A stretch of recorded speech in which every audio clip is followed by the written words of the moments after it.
Well, you have to somehow exercise that invisible muscle that tolerates strangeness.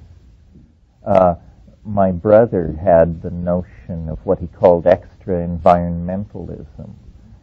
He said the reason we are fascinated by the alien is because we want to become the alien.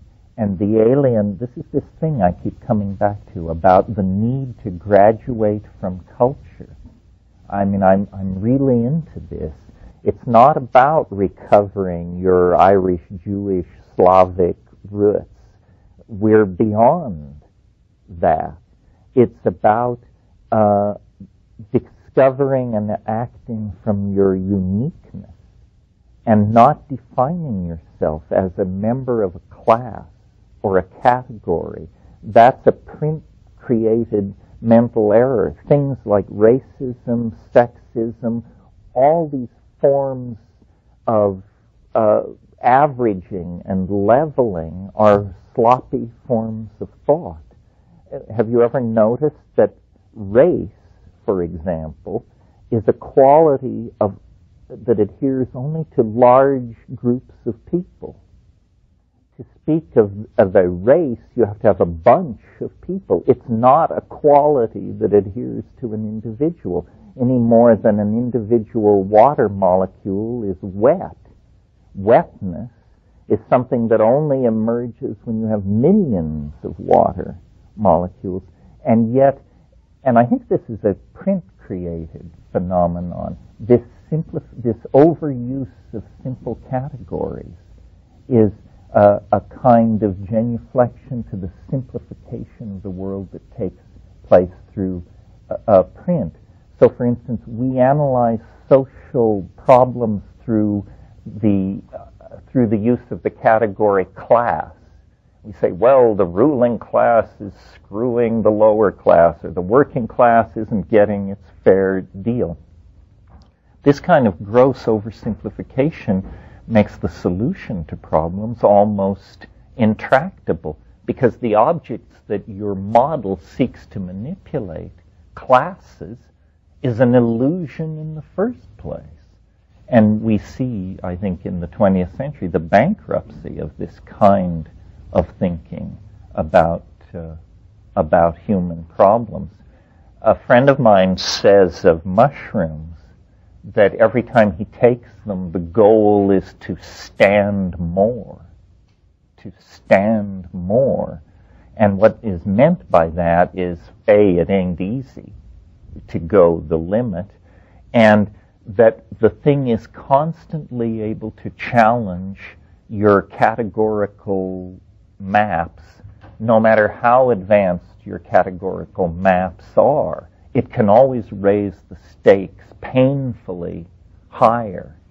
And so the goal is to stand more. And the more you stand, the more your own place of intellectual origins, your own cultural ven, recedes into quaintness. This is what you were talking about getting beyond culture. Culture is a simplification and a lie. It's the currency by which fools navigate the world. Smart people get beyond it, and you can choose when to do that. I don't think for myself it happened until my middle 40s.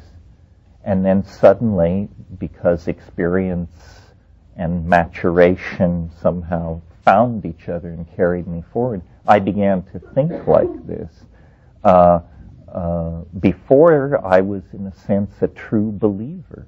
For all the psychedelic experiences and political activism and so forth and so on, I hadn't yet understood that culture was a vehicle that could only be ridden so far. And then beyond that lies the great and to be defined unknown of one's own individuality. And many people never get beyond the imposed neoteny of cultural conventionalism. As I said, it's insidious that in middle life circumstances tend to deliver us money. Either our parents die or our professional activities finally pay off. And that money is usually the final nail in the coffin of ever evolving beyond cultural convention. Why should we? At last we've achieved the fruits of our labors, the good life, the comfortable dream. But it's the dream of anesthesia. You know, that feeling you feel is the gurney that's rolling you toward the tissue disposal ovens.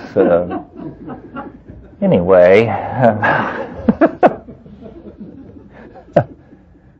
yeah, Mike.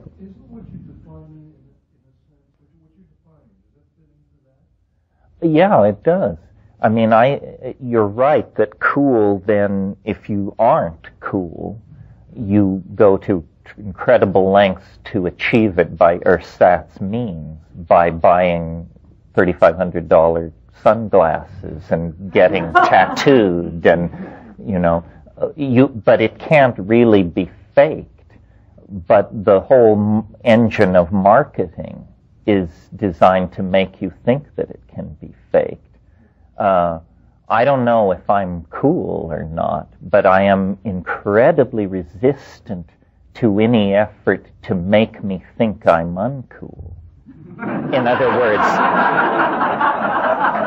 because the answer always lies in commodification. You know, I'm not using the right body cologne, I'm not wearing the right Italian designer clothes, I don't slump with a half sneer on my face. All of these things which are marketed as the accoutrements of cool. So you get a clueless culture aping cool, and of course real cool can't be commodified. That's what makes it so cool and so maddeningly distant from the uncool. As long as we're on this kind of tack, this morning I talked about the imagination and its friends, and you recall the list, and I won't refresh it, but I thought it would also be useful to talk about the enemies of the imagination. We've talked about culture as the enemy of imagination, and I think we've done enough of that. The other thing that I think is the enemy of the imagination, and this may seem paradoxical, and it may raise hackles, and it may bring controversy, but it has to be said. There's always been a strain of this in my thinking, in what I'm about to say, but my son pointed out to me that I needed to hammer this particular key harder. My son is sort of my surrogate in the culture. He goes out to the highways and byways and listens to the murmurings of the people and then tells me what's going on. And this brings us to the subject of relativism. I'd never quite heard it put this way until he put it to me this way. What is relativism? Relativism is the idea that your ideas are as good as anybody else's ideas, and all ideas are equal in worth because nobody can tell what's going on anyway. It's the live and let live, laid-back approach to doing intellectual heavy lifting. I'm a nihilist, you're a Nazi, you're a Christian, you're something else. Hey, no big deal. Let's just hoist a beer and party on. Well, I have to defer. It's a problem, especially in California, where this thing has gone from being a pathology to the defining mode of normalcy. But it allows stuff like Heaven's Gate. It allows Jonestown. Nobody ever said to those people, you're full of shit. Don't think like this. This will lead to catastrophe. Instead, people said, hey, cool. See you in the sky. And people say, well, but now this sounds like you're advocating acrimonious and emotionally painful judgment-making that will leave some of us disenfranchised from our belief in the space people or the presence of great Atlantis or something else that's very cherished. Yes. Yes. We have loosened our girdings sufficiently, folks. We are now open-minded enough. You don't want to become so open-minded that the wind can whistle between your ears. And there are logical razors and rules of evidence that can be brought to bear on any situation. So, for instance, our culture is awash in claims of all sorts. Religious claims, the 1,000 various religious offerings on the market, and then it moves over into medical claims, dietary claims, claims of superior sources of knowledge. I can read the Dead Sea Scrolls. You can't. She's talking to the space people. You can't. This guy is accessing past lives. You can't. There are all these whisperings and intimations of special connection and uniqueness. If you are passive in the face of this, I think your intellectual arteries will just fill up with mental cholesterol, and eventually you'll have the equivalent of a coronary thrombosis at the intellectual level. It's very important to hone intuition and logical razors so that reasonable questions can be asked.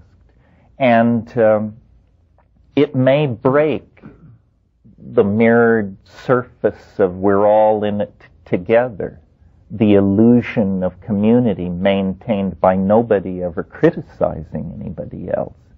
But this nobody ever criticizing anybody else brings the intellectual enterprise and the refinement of human knowledge to a screeching halt.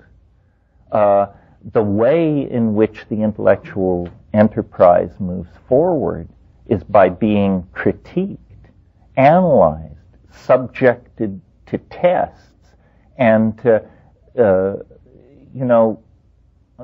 you've all heard me knock science, and I have many bad things to say about science. It has to answer for some of its sins. But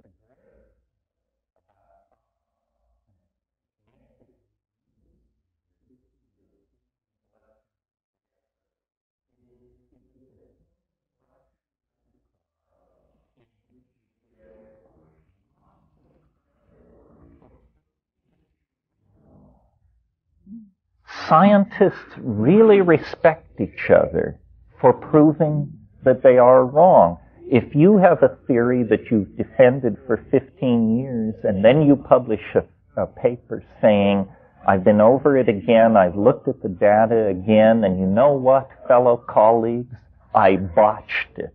I was wrong. They promote you for this.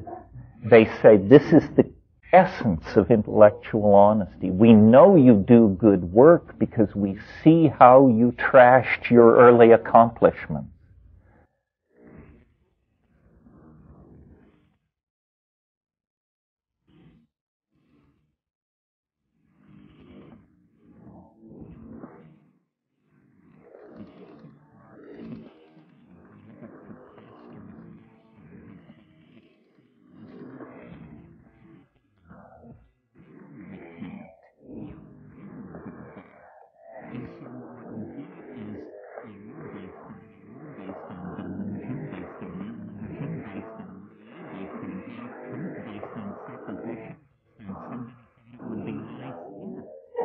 And it's no wonder that there's not a great deal of spiritual juice in that.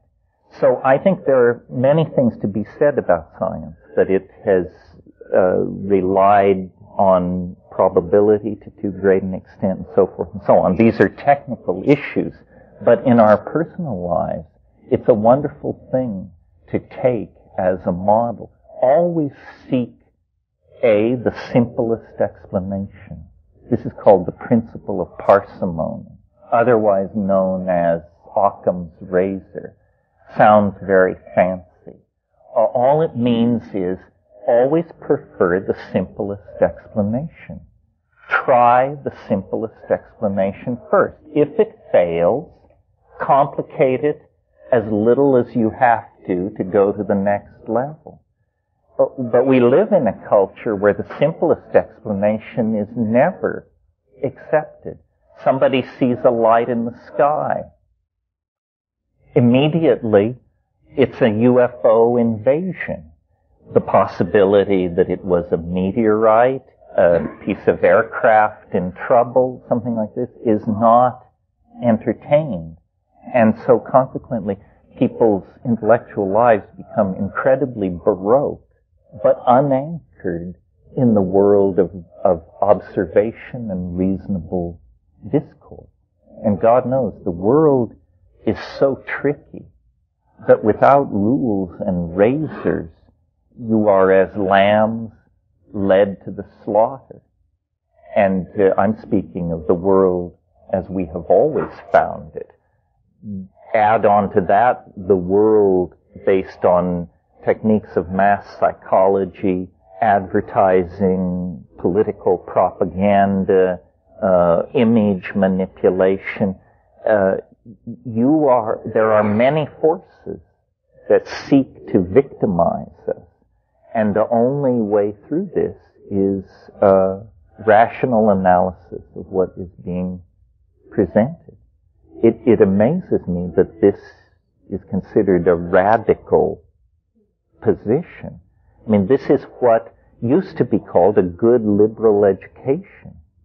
And then somewhere after the 60s, when the government decided that universal public education only created mobs milling in the streets calling for human rights, education ceased to serve the goal of producing an informed citizenry, and instead we took an authoritarian model. The purpose of education is to produce unquestioning consumers with an alcoholic obsession for work. And so it is. But as people who may have had one foot in this system at one point and another foot in it at another, I think it behooves us to be alarmed and to attempt to recapture our souls, essentially, from the nets of a propaganda, market management, commodity obsession, money fetishism, these various extremely infective means that are spread everywhere. Yeah. Yeah, a birthright to be left alone. This is why it was interesting, the debate that went on in the first Clinton administration. There is no right to privacy in the Constitution. It's something we all talk about and assume, but in fact you can't find a strong legal basis for this. It needs to be articulated. We need a dimension that is free from the potential incursions of those who would manipulate us. The Constitution enshrines the right of a person, I believe, to be secure in one's home and possessions. But that's not a strong enough statement to nail down the right of privacy. This may be the single greatest right which everyone is being denied. Many other people are oppressed in other ways. But we are all denied the right of privacy.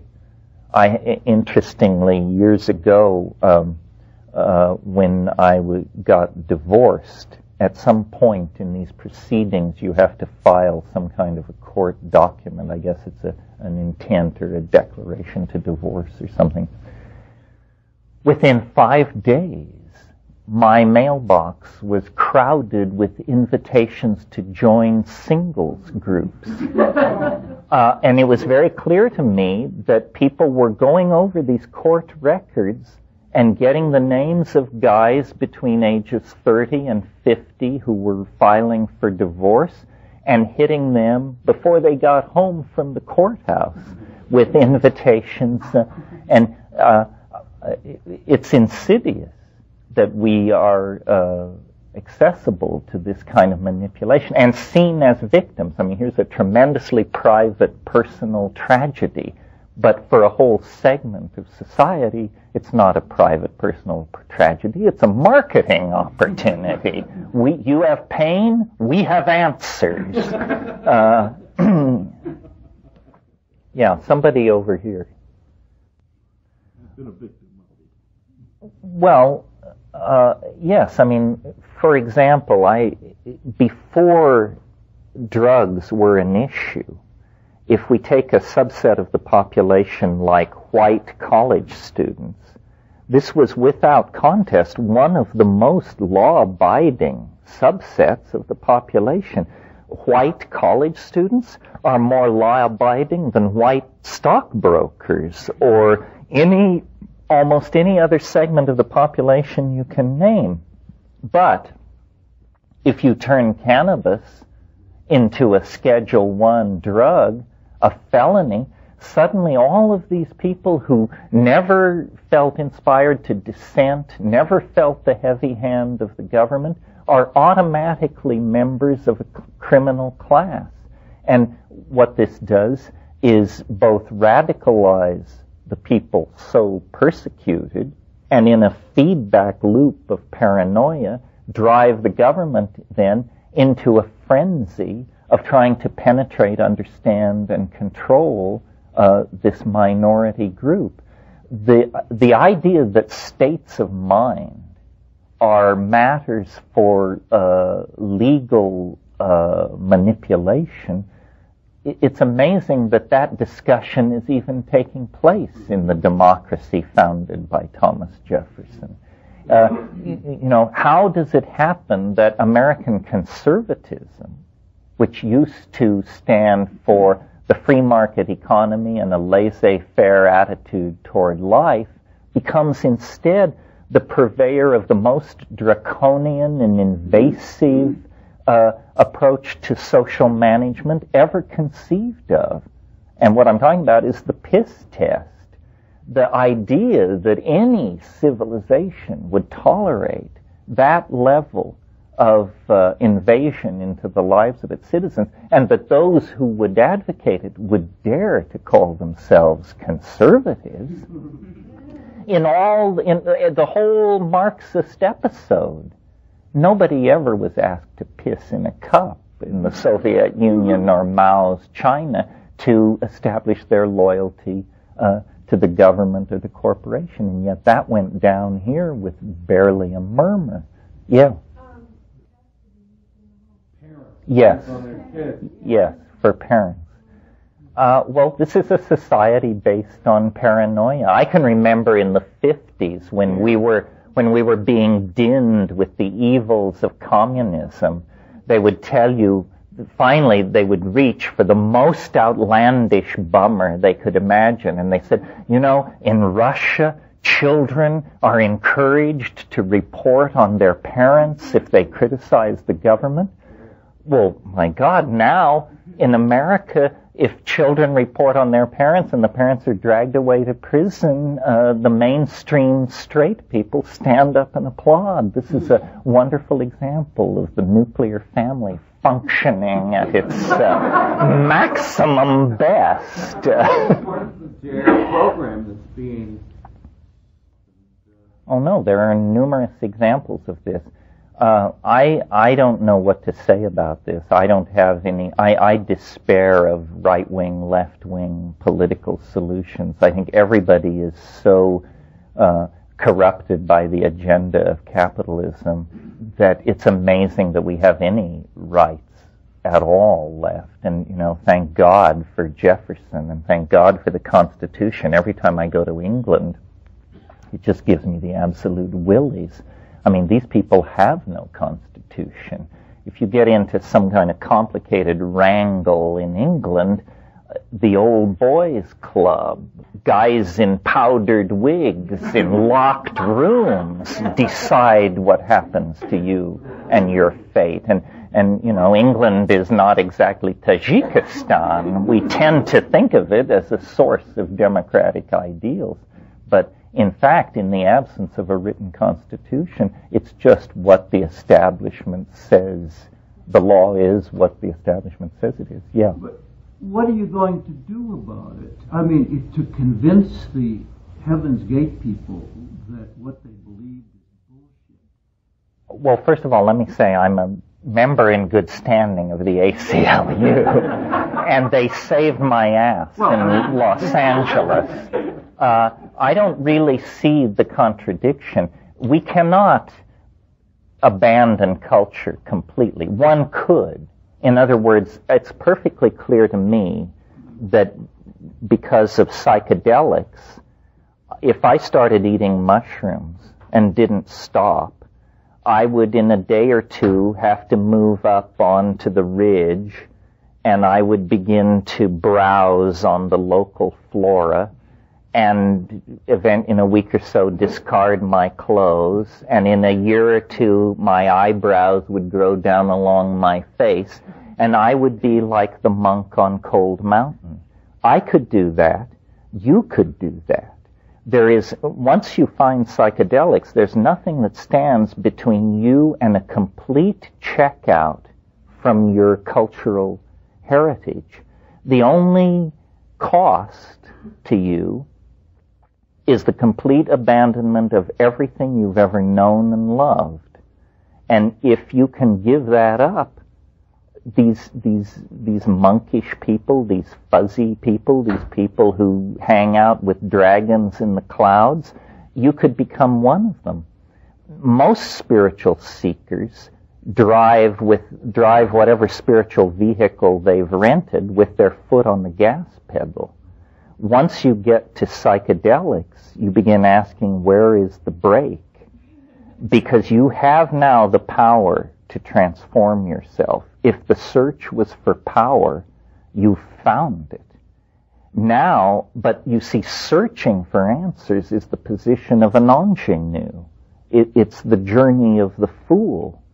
What I assume all of you people have to grapple with in different degrees is the fact that by chance or design or good fortune, you have found the answer.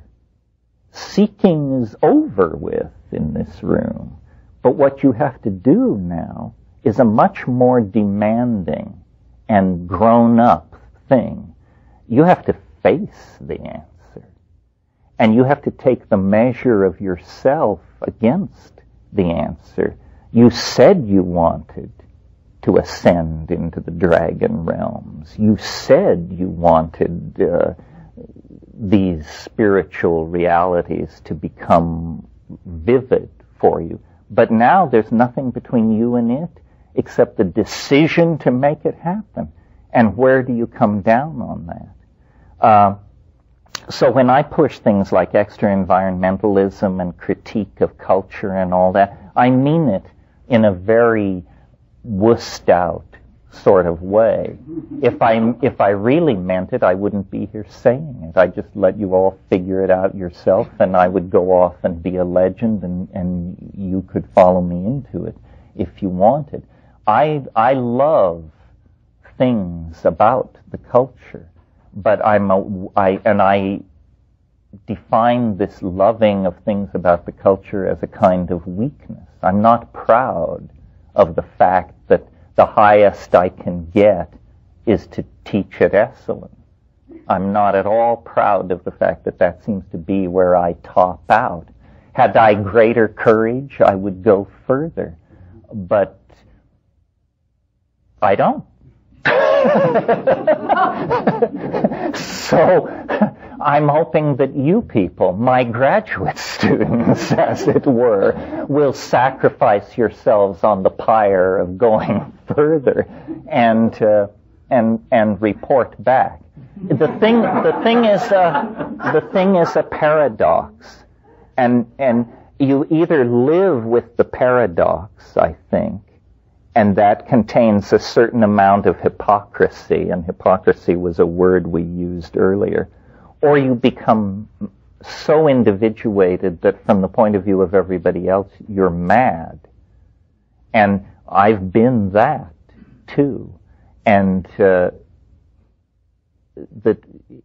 it's very hard to do it and remain in society. I don't think I could have done it. My episodes of madness occurred, thank God, 700 miles up a jungle river in Baboon-Asholia. But had it happened in Manhattan or something like that, it would have quickly set up ripples that would have inextricably complicated and made my life much more difficult. Well, what do you think? I read a quote once from Oscar Wilde saying that your first duty in life is to be as artificial as possible. Duty in life is to be as artificial as possible. And sometimes I deal with this paradox. I always go back to that quote. I don't know what that means. I know, it's an interesting quote. It meant something to him completely different than what it must mean to us. And I always kind of refer to that whenever I feel like I'm a hypocrite, with this. Well, I'll tell you a little boring little secret about how I got to be who I am. I grew up in a town in western Colorado where if you read Time magazine, you were suspect of being some kind of left-wing intellectual. I mean, this was podunk. And as I grew up there, I became aware of all these extremely strongly expressed cultural values. And most of them were hostile to something. Either Jews were bad, or black people are bad, or people who didn't work were bad, or people who made messy paintings were bad. All of these things were bad. And one day it occurred to me, I will take the position that all these things are good. These things are good. Abstract expressionism, Jews, black people, science, good. And everybody said, there's something wrong with this kid. And I didn't understand my own position. I mean, I would look at a Pollock and think, it is messy. It may be horseshit. But we must never admit that. We must defend that. We must defend the genius of Pollock unto death because we don't understand it. And by taking that position, slowly I actually did understand some of these things and make them my own. And I discovered that that was the path to wisdom, a total rejection of my own, of the culture I came up with. Well, now, I don't know how that would work if you were born of Jewish parents in New York who were members of the Communist Party and always took you to wonderful art exhibitions and made sure you got to Carnegie. If you rejected all that, you'd become a jerk like the people around me in that small Colorado town.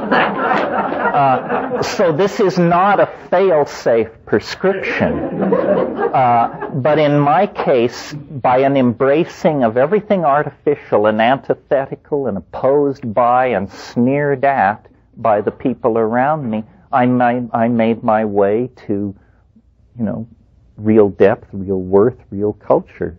Things, not that I assimilated these things, but at least I came to live in the light of them. it's a great puzzle. I mean, all of you who have children, and I have two, know that we are alienated intellectuals.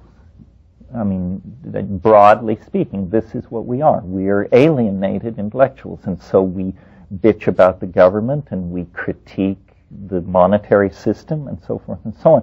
Well, then you see your children on the brink of reason, and you say, geez, my alienation has brought me alienation. But I can't let the kids grow up to be marks, to be pawns of the market economy and the propaganda machine, people scratching their heads trying to figure out whether they're Republicans or Democrats. I can't put that on my children. And so then you say, well, okay, then they must join in the alienation. They must be taken out of the culture as we were taken out of the culture. And this is a momentous decision because this act of separating from the culture is unambiguously alienating. And yet it seems to be the only way to find the self. Otherwise, you never contact the self. You contact a commodified cartoon of the self that finds meaning in outboard motors and basketball and all this other crap that's peddled as reality. So our relationship to our culture, I think, is a very uncomfortable one. And of course, psychedelics exacerbate this. And I think, if you have children, that it's one thing to talk alienation, but once they get to the place where they're asking to take LSD or to take psilocybin, then, Kafka said a wonderful thing. I think it's in The Penal Colony. He said, you can choose to be free, but it's the last choice you'll ever make. And, that's sort of the dilemma in which we find ourselves. Wouldn't it fulfill all of our personal mythologies if I could now detail a long history of persecution nobly borne by me? But the truth is, they don't give a shit. They are so confident of their control that I think if I appear on their screen at all, they just say, this is some egghead, some spouting character who talks to a bunch of rich people in small rooms, and we don't care. I have a feeling there's something which I call the 5% rule, which is as long as any school of dissent remains below 5% of the population, no money is budgeted to destroy it. It's just, they have learned about noise in the social circuitry, and they just say, these people, they gripe. And we are held up as an example of what a free society this is. You say, you think we have a controlled society? You think we tell people what to say? Go down to Esalen and hear what Terence Mckenna is saying. We tolerate this. What clearer proof do you need that we are magnanimous, generous, open-hearted, and liberal? We tolerate this kind of thing. I think, of course, that they do not understand the nature of the game, but it's a good thing, because if the game is played on their terms, we lose. What they don't understand is the power of memes and the fact that psychedelics are a touchstone of creativity, and creativity can always provide breakouts from any situation, no matter how confined. And also, they have a horrifying fascination with us, because they, as the managers of society, probably know more about its internal contradictions and its failings and its shortcomings than we do. I mean, the information we have available to us is the declassified, downloaded, cleaned up stuff. Recently I was in London, and the hotel, the conference was at the ICA, which is down near Buckingham Palace, and so the hotel was on Vincent Square. So it was about a 20-minute walk from Vincent Square down to the ICA, and it's right through Whitehall. It's where all the intelligence agencies and the Ministry of Defense and all this, and we would stay late at the ICA, and walking back at 2 in the morning, the lights in Whitehall are burning at 2 in the morning. The lights at the Ministry of Defense and the Ministry of Economic Planning are on at 2 in the morning. Why? Because people are sweating blood in those buildings. They are working around the clock to keep the entire system. Look at these rainforest clearing statistics. Look at this oil slick. Look at this. This is costing us money, gentlemen. What about this? And the answer is you can manage some of the future some of the time, and you can manage all of the future some of the time, but you can't manage all of the future all of the time. It keeps breaking loose in most unexpected fashion. The Internet is a perfect example. Here was a privileged instrument of the intelligence community and the scientific elite that served it. Ultra high security, totally out of the reach of the common man. And meanwhile, over at Raytheon, they're trying to, this was in, years ago, they were trying to develop a chip to guide a heat-seeking missile, and for the Navy. And they had certain design specifications which had to be met. And the project had ground on for a couple of years, and they couldn't make this chip meet the specifications. Finally, the project was canceled. The chip is thrown in the trash. And then some engineer digs it out, and he says, you know what we could do with this? We can't hit a plane in flight with a missile with this thing, but you know what we can do with it? We could make a little desktop computer with this. And these guys said, why in the hell would we want to do that? We have enormous computers. We have computers the size of a city block. Why would we want to do that? You say, no, you don't understand. Not for us. We have the godlike technology. It's a commercial thing. We can sell it to the Marks, and they can word process with it or something. So it came to be. But then they didn't understand that these things, it's a pretty harmless thing. A computer sitting on a desktop with Word running on it. But you sell 20 million of them, and before you realize, my God, they can all be connected together.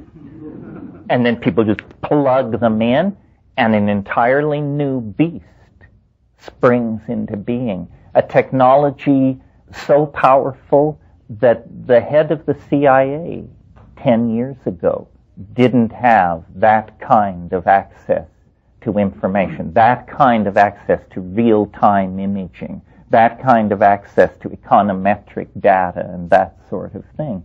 And so it escaped. And so while they were watching while they were keeping us from building nuclear weapons, they seemed to do that rather well. No terrorist has ever set off a thermonuclear device, so far as we know. So they were watching from the ramparts for that because it was something they could understand. This thing came rushing in the back door, and now the cat is out of the bag. Yeah, was it Scott? I'm sure that that's true. I'm sure that that's true. The fact that the IRS is running on 20-year-old computers. The government is just being left behind. And the world corporate state doesn't care. It finds governments a huge and boring nuisance. In the same way that after the 30 Years' War, basically there was an enormous social shift in Europe. Before the 30 Years' War, Europe was ruled by popes and kings. After the 30 Years' War, it was ruled by parliaments and peoples. I mean, that's a generalization, but true. Well, now the nation state is being put out to pasture. It's being told, as the church was told in the 17th century, you care for the poor. You take care of the highways. You bury the dead and you educate the children. But all the stuff which makes money, we, the new streamlined form of social organization, will take care of the money-making enterprise, and your job is to keep the roads cleared and the dead out of sight. And so this is happening. When I understood this, it was like a bolt of lightning. When Jesse Helms stood up on the floor of the U.S. Senate and called for the assassination of the American president, I realized this has become a circus. These people are yahoos. When was the last time a governor of the World Bank threatened the life of an American president? When was the last time that someone who sits on the board of directors of the IMF felt the need to physically threaten the life of a president? No, it doesn't happen. Real power doesn't act that way. Only pseudo-power, Yahoo power, thug power acts that way. And so government has become largely irrelevant. And I don't know whether this is good or bad. It certainly is complex. War was an instrument of national policy for governments. War is not an instrument of policy for corporations. They hate war. But governments kept cultures in a deep freeze. We spend a lot of time lamenting the destruction of Aboriginal cultures, this rainforest tribe, that Central Mexican language group, so forth and so on. But while we're lamenting the loss of these exotic cultures, notice that your culture is being erased. If you were, raised in a close-knit Jewish family, if you were raised in a small town in the Midwest, those cultures are gone for most people. We have all been given mall culture and commodification of values. It isn't only happening to the Witoto and the Huichol, it's happening everywhere. This uniformitarianism of culture is entirely for the convenience of market economies. If you can get everyone drinking the same brand of vodka, it's much easier to sell and market vodka than if you have to appeal to ethnicity and local tastes and so forth and so on. So everything is being leveled, dumbed down, and subjected to a hideous homogenization process. No, I think this leads to the brink of the question about paranoia and conspiracy theory. I am very puzzled by the popularity of conspiracy theory. It seems to me it must just indicate a paranoid tendency in the population, because what I see is the more you aspire to control, the more frustrated and maddened you must be by the situation. So, an example would be the Communist Party of the USSR. Infinite power to penetrate the lives of people, to manipulate media images. You have total control of the newspapers, total control of TV, total control, and then the top guy dumps the whole thing. So I think that no one is in charge, and that this is a very good thing, because it allows the internal dynamic of the situation to express itself. Everybody who wants to control the situation is fighting a losing battle. And if you bank with chaos, your stock just keeps growing exponentially. Chaos is spreading. It's the place to put your bets. All efforts to ideologically or economically or any other way channel the global process seems to meet with incredible frustration. Nobody is in charge. The so-called great successful conspiracies of history are so successful they don't even think of themselves as conspiracies, you know. If you've been running a given piece of turf for 500 or 600 years, you don't run around in conspiratorial mode. You stride boldly across the landscape. It's yours. You own it. You think, you suppose. Oh, you mean if only Hitler were alive in Argentina calling the shots, it would all make so much more sense then. That would explain things. In the absence of an overarching demon like that, it's a little hard to explain things. I don't know. I don't feel this need for intellectual closure. I don't see why things should make sense. They never have. And they're always in process of formation. And as soon as any given goal or benchmark is achieved, it's abandoned and redefined in favor of something else. No, I think conspiracy theory is a very disempowering thing, because what it says is you can't control the world. Or it's more difficult to control the world than you think it is. Not so. I've had a very different experience. My experience with the corridors of power, if you want to put it that way, is that there are an immense number of clueless people. It's almost like Mckenna's law. It's that as you advance in social hierarchy, the percentage of smart people does not increase. So, you know, we could now, let's move to a cabinet meeting of the Clinton administration. There are as many stupid people, truly moronic people, sitting in that room as there are sitting in this room. It doesn't seem to make any difference, because people don't find their seats according to intellectual or social merit. Every human situation is bedeviled by morons. No matter how high you rise, you're surrounded by fools.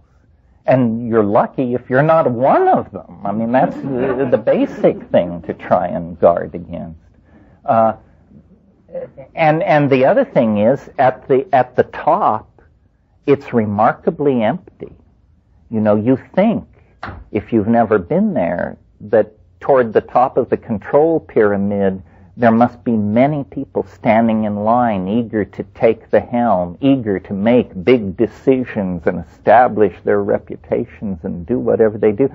Instead, what you find is fear as you go up the hierarchy. My God, if I make this decision and it goes wrong, I will lose my chairmanship, or I will lose my something or other. So as you approach these enormously powerful levers for manipulating society, everybody's holding their hands behind their back. They don't want their fingerprints on the lever, because they know, you know, that there could be war crimes trials if you stumble and get it wrong. I mean, you may have thought you were on a golden crusade. Suddenly you're looking at 12 guys in powdered wigs who think you're a jerk, and they're going to hang you for the stunt you pulled. So it's like that. I used to think it was not true that all spiritual work began with oneself. You know, I felt like that was a way of disempowering people and saying, you know, if you wait until you're an avatar, you'll never join the people rioting in the street. And I used to say, you know, if you see people rioting, you have a moral obligation to join. You don't even have to know what it's about. the people rioting is a sufficient imperative to political action to be there. Well, I'm not 25 anymore. That provided a lot of fun, but I now think, you do not make a unflawed contribution unless you have first gotten your ducks somewhat in order. I'm not saying you have to be able to walk on water, but you have to have at least considered your own life and your values and that sort of thing. It's pretty simple, the ethical life. It's just demanding. Many of you have heard me say this. This is Father Mckenna talking to you. The moral life does not consist of wheatgrass diet or affirmations or any of that. The moral life is, unless you're at Esalen, you should clothe the naked, you should feed the hungry, comfort the afflicted, bury the dead, and there are a couple others, obvious things to be done.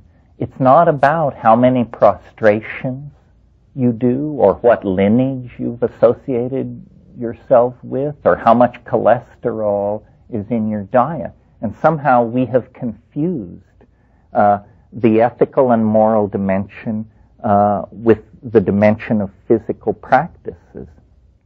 Probably because we have been too infected by the memes of tired Asian religions that long ago gave up moral philosophy in favor of rotational activity, because the social problems of Asia are overwhelming. That's a response to an overwhelming human tragedy, the quietism of Asian religion, I think. Yeah. I mean, I'm exaggerating it, but it's still movement from that position. Well, and it's flawed, is what you're saying.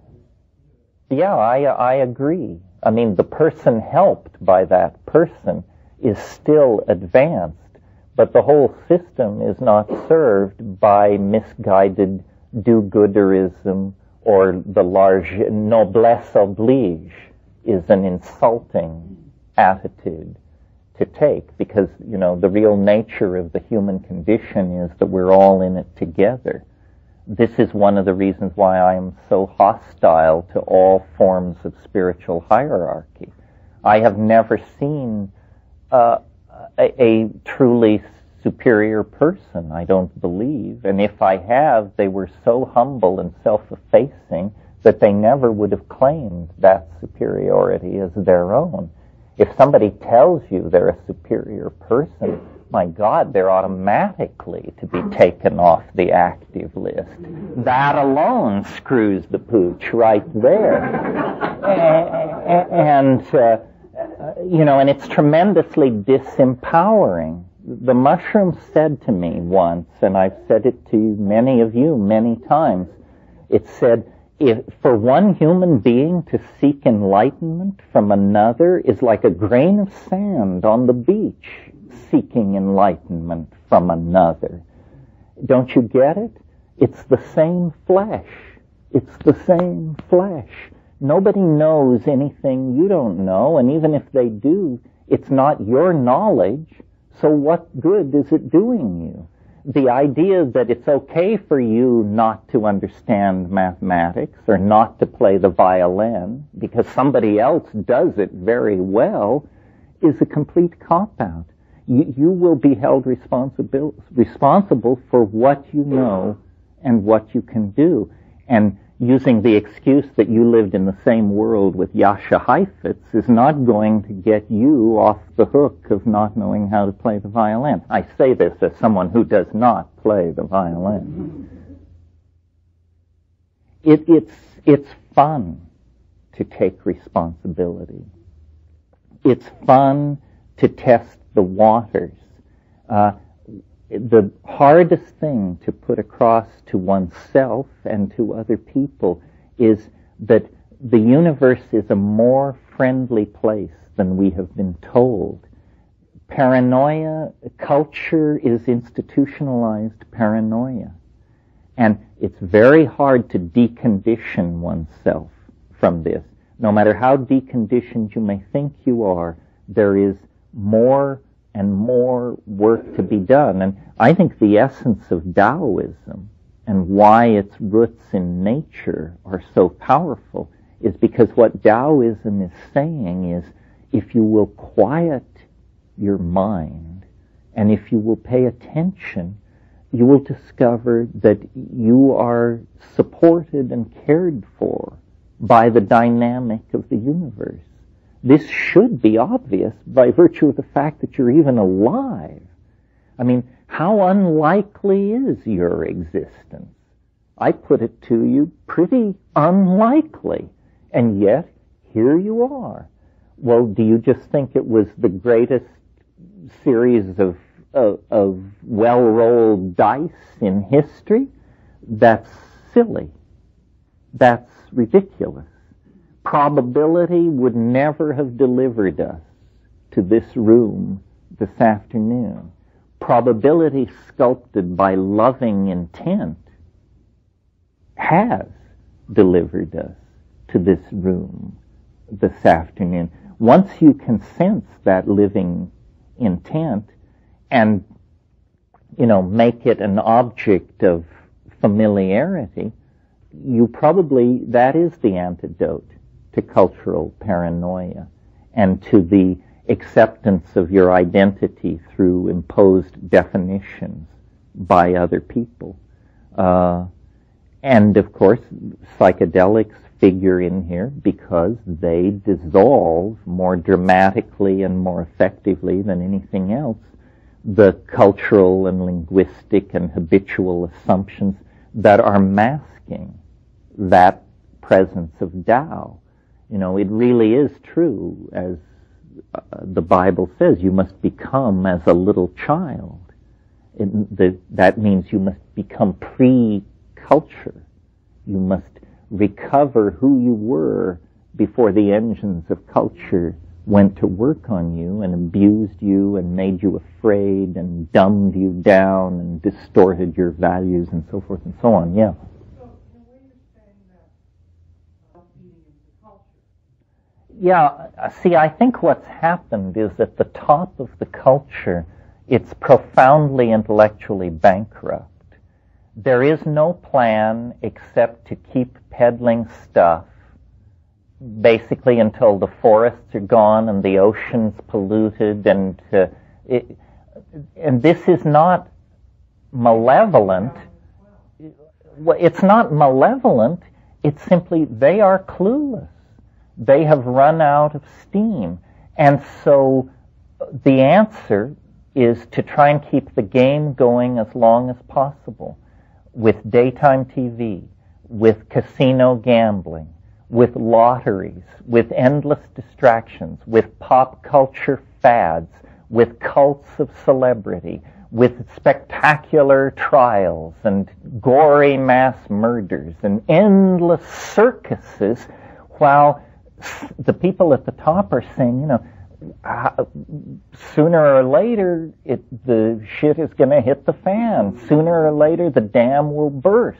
And they say, well, let's make sure it's later, not sooner, because I've got 2 kids at the Sorbonne, I'm paying off a Mercedes, and I need to get this taken care of before it all falls apart. So in the absence of any cultural plan imposed from the top, this strange dynamic is happening.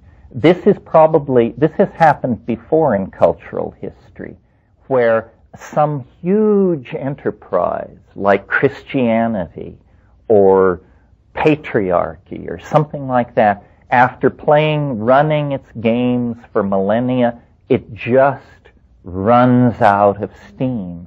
And often there's nothing to rush in and fill the vacuum, nothing that is consciously engineered to do that. And so then in those situations, an actual creative bifurcation can take place, because what is about to happen is not in the hands of human managers. It lies deeper in the dynamics of the whole system. And we all feel, I think, this sense of excitement and the approach of the unimaginably new. And we don't know whether it's the aliens coming to pull our chestnuts out of the fire, or virtual reality, or a new drug, or a new style of sexual behaving, or star flight. We don't know what it is, but we can feel that it will transcend the categories of our managers, and they and we will then have to make sense of whatever this new reality is. And it terrifies some people, it liberates others. It's the same reality. Stephen Vincent Benet says something about, at the end of John Brown's Body, he says, when the prophets of strange religions bawl out their bizarre despair, do not join them on the mountain. Say only then, it is here. It is here. Because it is here. I mean, that was 1927 when he wrote that, and he spoke then of technology as our humble servant, already half a god. And that was in 1927. You can imagine then what that technology is today. Yeah, Mike? A manager class. I'd rather talk about a point in history where there's no more commodities. Yes, I don't think there will be a manager class. A manager class, you manage toward ideology. If we could transcend ideology, the way to manage society, I think, would be self-evident. The problem is trying to force it into the service of some kind of ideological vision. And then, of course, it becomes intractable, because no ideological vision we've ever had has been true to our humanness. The Christian version of what human beings are, the Nazi version, the Marxist version, the secular, market-oriented version, these all somehow insult various parts of our humanness. And so when an attempt is made to push us into these things, it doesn't work. And you get instead war, anxiety, and Q forces swamp the social system. I think the managing of society would be fairly simple in the absence of ideology. But we're addicted to ideology because somewhere along the line we've gotten the idea that you can't understand the world without an ideology, when in fact, ideologies are incredible impediments. No more bosses.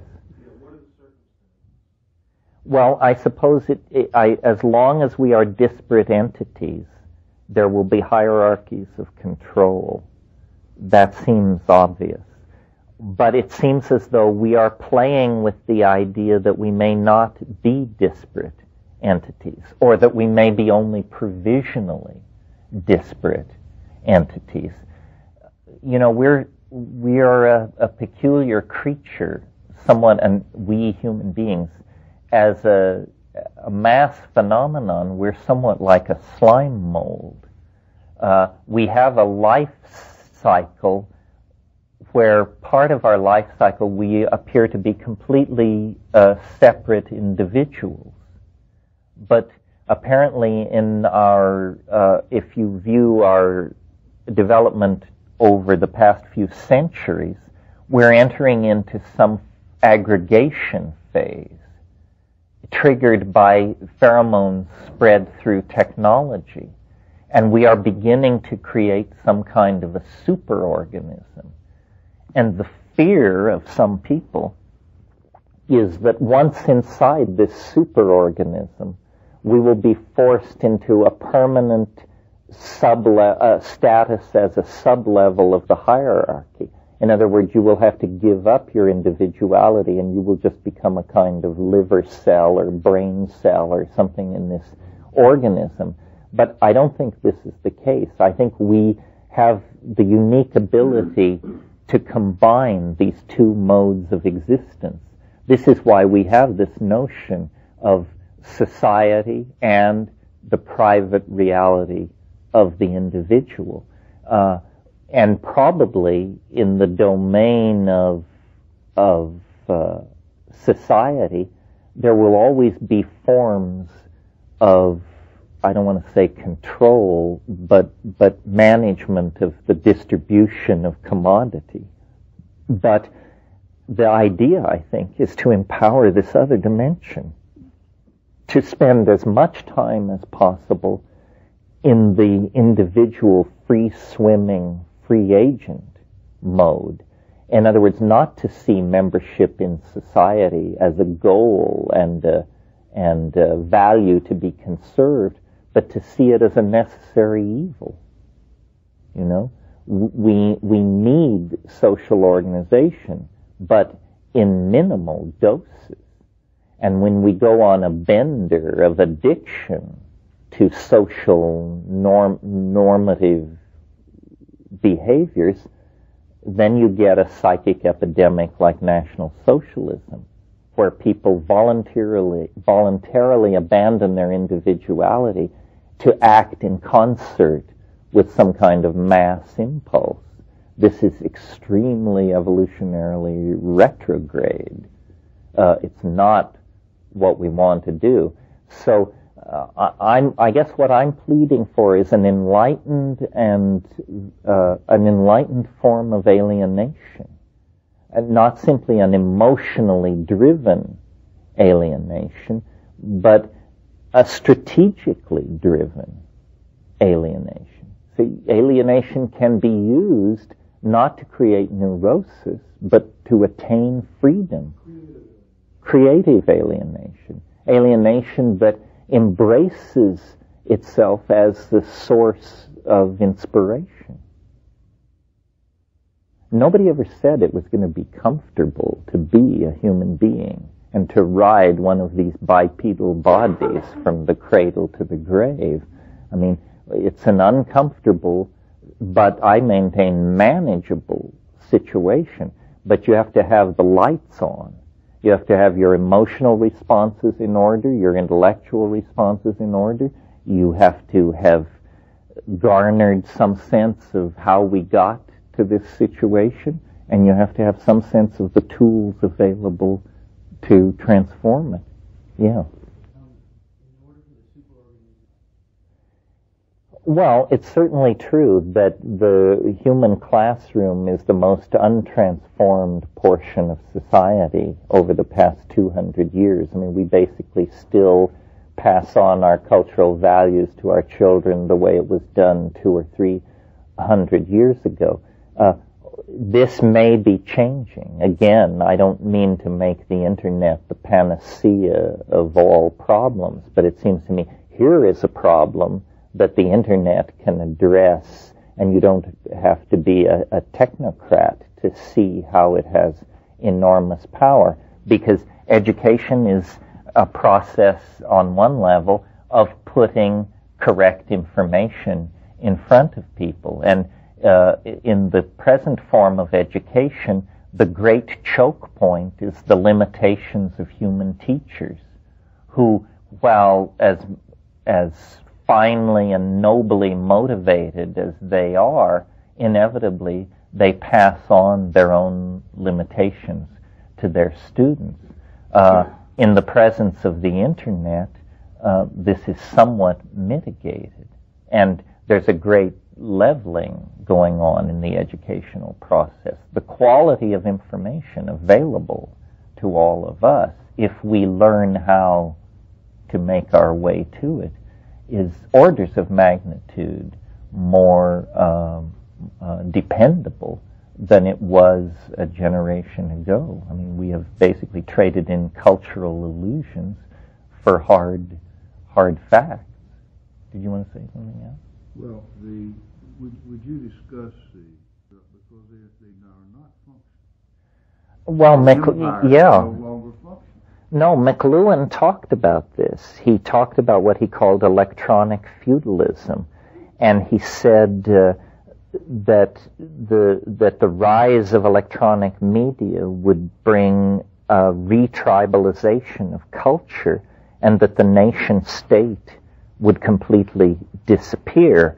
And I think this is happening. It won't disappear completely, but in the metaphor I made a few minutes ago, it will sort of take on the role of the church. It's largely irrelevant. Corporations now call the shots.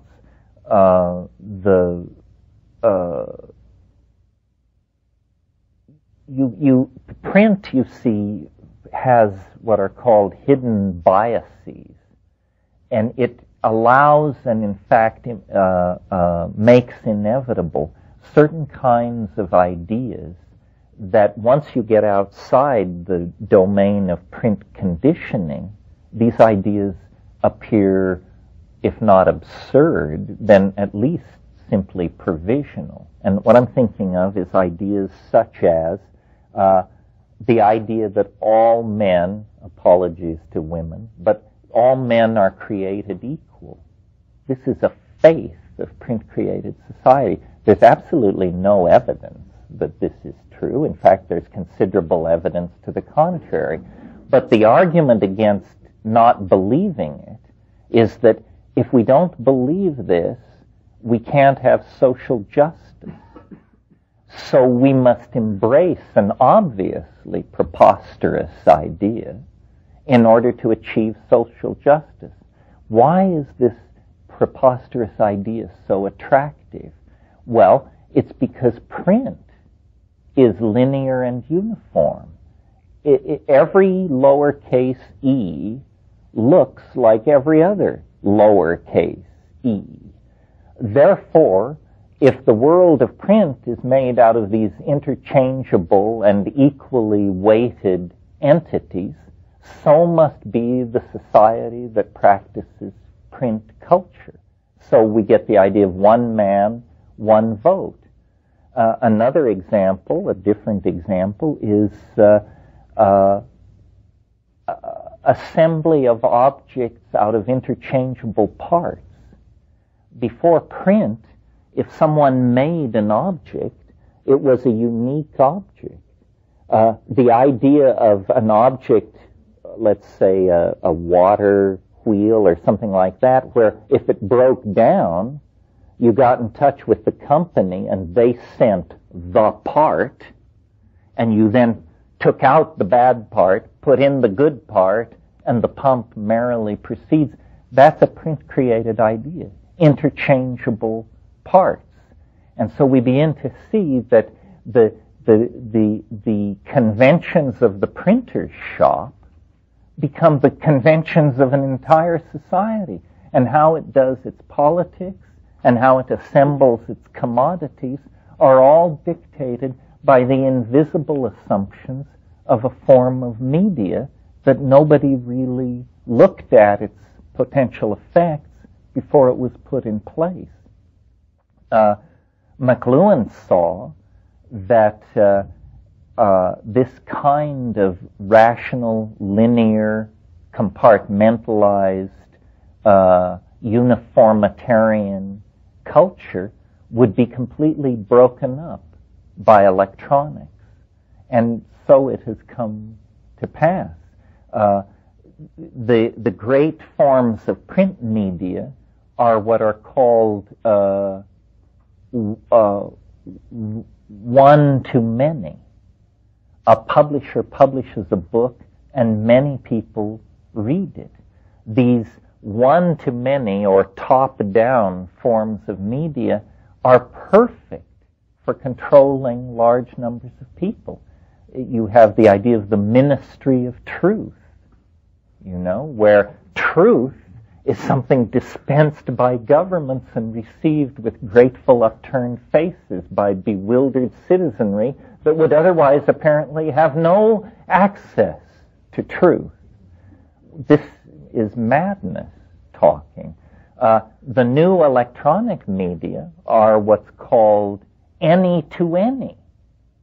If I want to speak to you or I want to send email to you, that can be done. If you and I want to send email to 500 people, that can be done. Any-to-any communication is anti-hierarchical. There's no assumption of expertise or power or anything else as you ascend the pyramid of information transfer and dispersal. And so it's almost like the Wizard of Oz effect.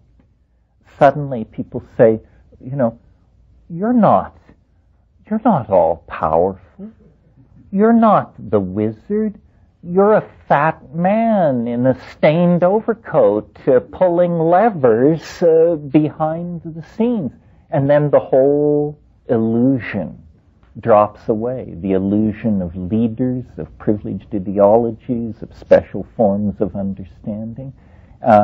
This is resisted by some people, usually control freaks, because they say, well, in the absence of these illusions, you would have chaos. Yes, indeed. Indeed. The mother of all progress. The source of all innovation and creativity.